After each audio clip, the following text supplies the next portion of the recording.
décerner le prix de dons chez les marieurs.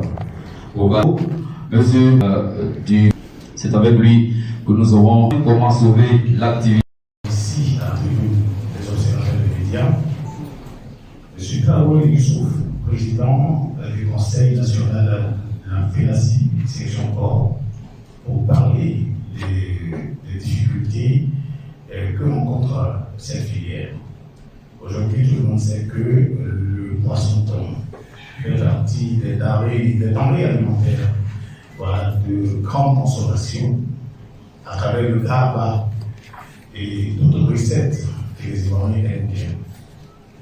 Nous, aujourd'hui, en tant que journalistes, notre association des observateurs des médias a suivi un peu, depuis un certain moment, les remous de cette circulation de l'environnement des prix.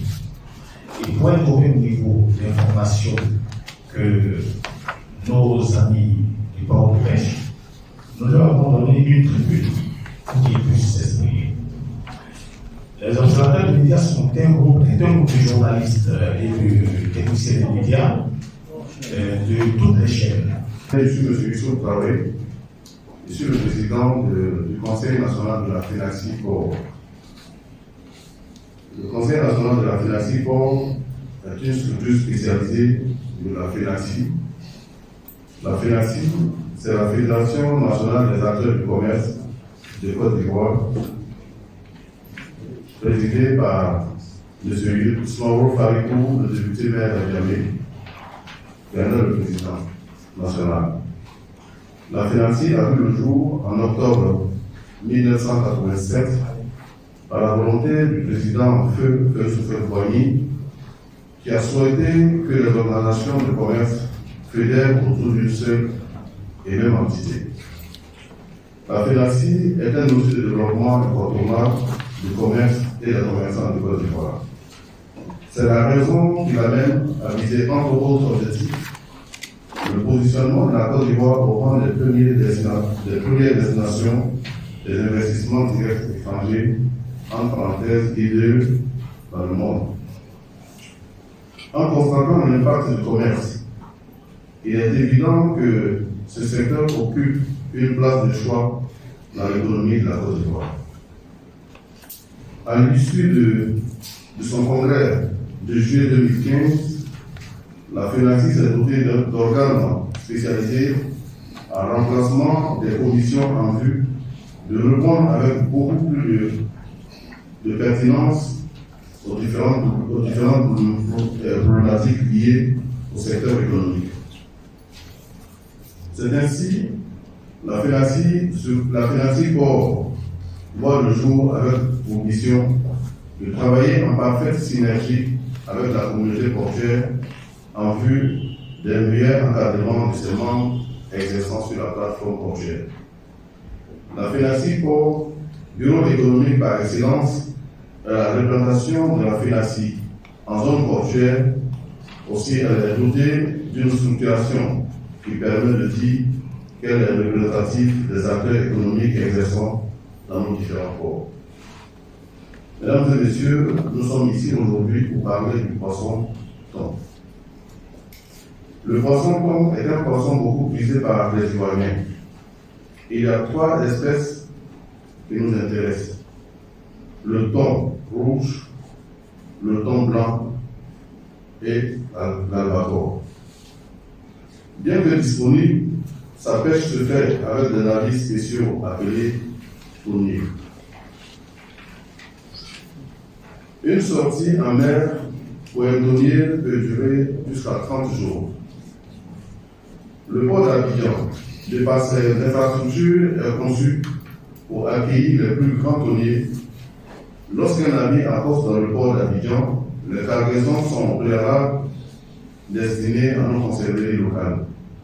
Les rejets de ces conserveries sont livrés à des opérateurs économiques qu'on appelle communément les mareyeurs. Ces régions sont essentiellement composées de poissons non sélectionnés par les conserveries qui sont au nombre de 2, à savoir la société Scodi et la société Iron Côte d'Ivoire. Il faut rappeler qu'avant nos crises post-électorales, les conserveries de la sous-région étaient toutes à Abidjan. Malheureusement, à l'avènement de la crise 2011, les conserveries se sont installées au Ghana et au Sénégal. Les mets à base de poisson-thon, tant en Côte d'Ivoire que dans la sous-région, ayant connu une expansion, les régions des usiniers ne pouvant plus satisfaire la consommation locale, à plus forte raison les pays de l'Interland, à savoir le Mali, le Burkina Faso et le Niger. Les mareyeurs importateurs ont donc décidé d'importer le thon pour la mise en consommation directe. Ils se sont tournés vers les armateurs pour avoir des cargaisons pour combler le déficit de plus de 145 156 tonnes pour le marché local en seulement pour l'année 2021.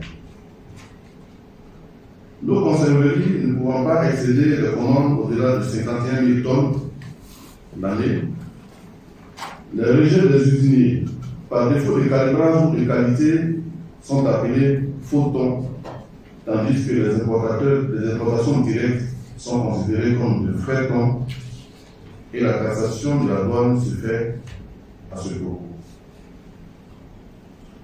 C'est ainsi que le thon débarquait essentiellement au port de pêche d'Abidjan pour la filière du poisson thon.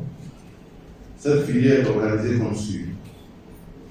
Vous avez en amont le mareyeur qui reçoit le poisson des navires. Ensuite, vous avez le demi-grossiste qui est l'intermédiaire entre les mareyeurs et les détaillants. Et ensuite, vous avez le détaillant qui permet au poisson de se retrouver sur nos marchés. Ça, c'est la situation formelle. Faut-il rappeler que le poisson thon a un prix international qui est exprimé en dollars, donc varie en fonction de l'utilisateur de CFA. Il respecte aussi la loi de l'offre et de la demande. La filière du thon pour la consommation locale se portait bien jusqu'à l'avènement du décret de plafonnement des prix du poisson flottant. En termes de difficultés, avant le décret, le poisson thon était confronté à une triple taxation douanière, à savoir 200 francs 12,5, moins de 50 tonnes, soit 25 francs sur le kilogramme. Pour le même poisson, vous avez 300 francs 12,5, au-delà de 50 tonnes, qui fait 37 francs sur le kilogramme. Ça, c'est les faux thons. Et le thon directement importé et débarqué par nos mareyeurs, c'est 500 francs 12,5, ce qui nous donne 62 francs sur le kilogramme en termes de coût de douane. La deuxième difficulté réside dans l'acquisition de la marchandise. Étant donné que la Côte d'Ivoire ne dispose d'aucun tonnier, les mareyeurs sont obligés de se ravitailler soit au Ghana, au Sénégal ou aux Seychelles. La plupart des navires qui partent par avion ghanéen, face à la prise du décret, le décret de plafonnement des prix de poissons flottant du 22 décembre 2021, la FENACI a réagi le 30 décembre 2021 en dénonçant le dit décret qui n'a pas tenu compte de l'avis de tous les acteurs dans les travaux préparatoires.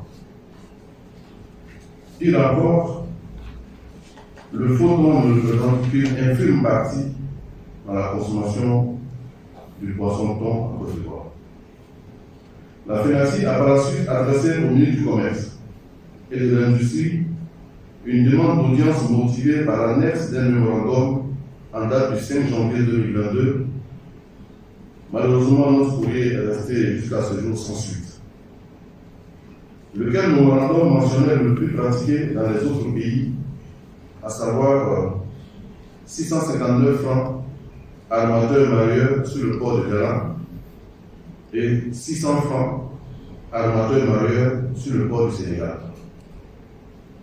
C'est dans cette attente que nous avons eu connaissance de l'arrêté interministériel numéro 003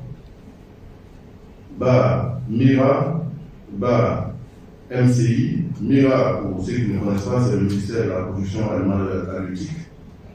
Et MCI, c'est le ministère du Commerce et de l'Industrie.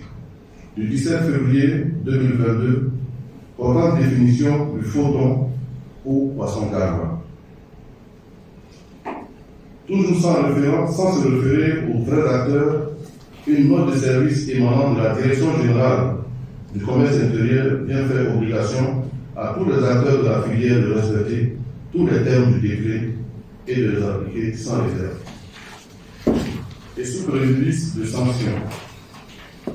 Le hic, c'est que la pêche depuis le 1er janvier 2022 est en arrêt biologique et ne reprendra qu'à la fin du mois de mars 2022.